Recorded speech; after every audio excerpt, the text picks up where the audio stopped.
Saya Scotty, saya sudah tinggal di Papua sekitar 25 tahun dan saya ada hati besar untuk bangsa Papua dan untuk daerah ini.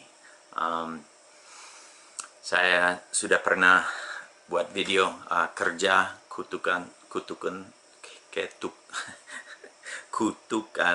atau rencana Tuhan.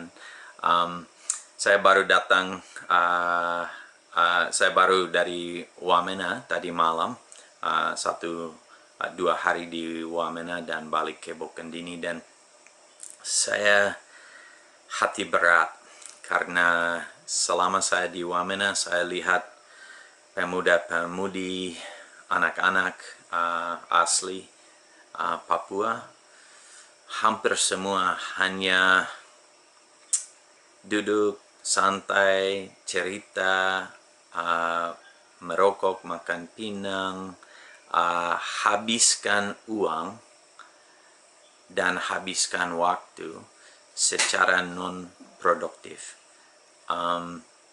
Ada banyak yang gaya-gaya, balap-balap dengan motor, 3-4 orang di motor.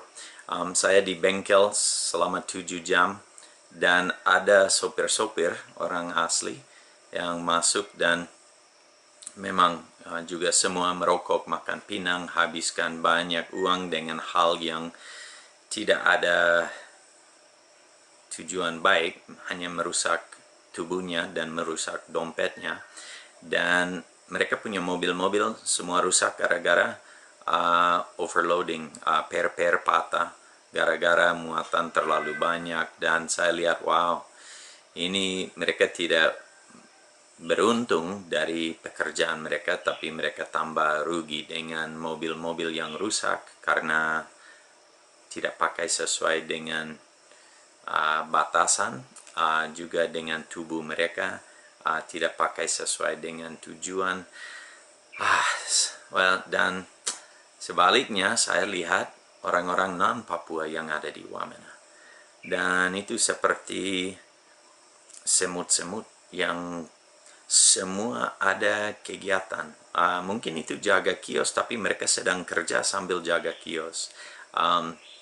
Di mekanik di situ, di bengkel di situ, mekanik semua dari Sumatera dan semua sibuk kerja pagi sampai malam 6 hari seminggu. Mereka sangat-sangat produktif, dan saya ada berpikir kenapa ada perbedaan ini. Baru yang saya pikir itu kembali ke sistem pendidikan.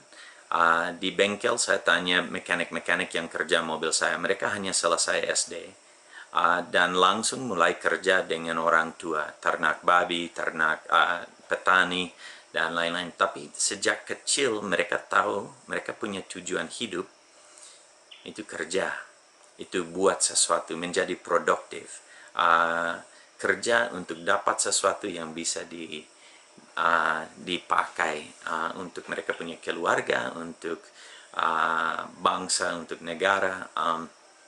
Dan pola kepercayaan itu sudah ada di dalam mereka walaupun mereka tidak masuk SMP, SMA. Tetapi SD mereka jalan baik. Tujuan pendidikan itu untuk siapkan orang untuk menjadi produktif, untuk menghasilkan sesuatu. Kita diajar on time, kita diajar untuk bertanggung jawab, untuk berintegritas, untuk jujur, untuk rajin, untuk disiplin diri, untuk mengkontrol emosi. Hal-hal ini semua diajar dalam segala macam pendidikan di dunia, walaupun itu sekolah formal atau sekolah non-formal. Nah, dulu di Papua ada sekolah non-formal. Itu anak laki-laki ikut bapak dan om dan kakak dan belajar kerja, belajar budaya, belajar semua hal yang diperlu untuk menjadi anggota produktif di dalam dia punya suku, fam, dan daerah. Anak-anak perempuan ikut mama-mama dan tante dan kakak perempuan dan belajar untuk menjadi seorang produktif. Tetapi sejak Otsus sistem pendidikan di Papua sudah hancur dan tidak jalan. Baru anak-anak tidak ikut, mereka punya orang tua, keluarga lagi, tapi di sekolah juga, sekolah tidak ada kegiatan. Jadi anak-anak belajar apa? Mereka belajar malas, mereka belajar tidak usah bertanggung jawab, mereka belajar hanya main-main.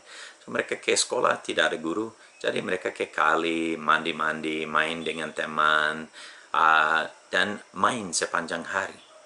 Baru kenapa kita bisa kaget pada waktu mereka menjadi pemuda sekarang, umur 15 sampai 30, dewasa muda, mereka juga tidak tahu kerja dan tidak mau kerja. Mereka hanya mau main dan mau cari jalan yang paling gampang. Karena sistem pendidikan non-formal tidak ada lagi di daerah-daerah kami. Baru sistem formal juga gagal total. So, anak-anak bebas untuk ikut mereka punya mau. Apa yang ada sekarang lanjut, masa depan Papua akan seperti apa? Ada banyak migran yang datang dan mereka siap kerja dan usaha. Sambil kami siapkan generasi orang-orang asli di sini yang tidak akan kerja. Kita harus berpikir baik-baik mengenai ini, karena ini masalah besar.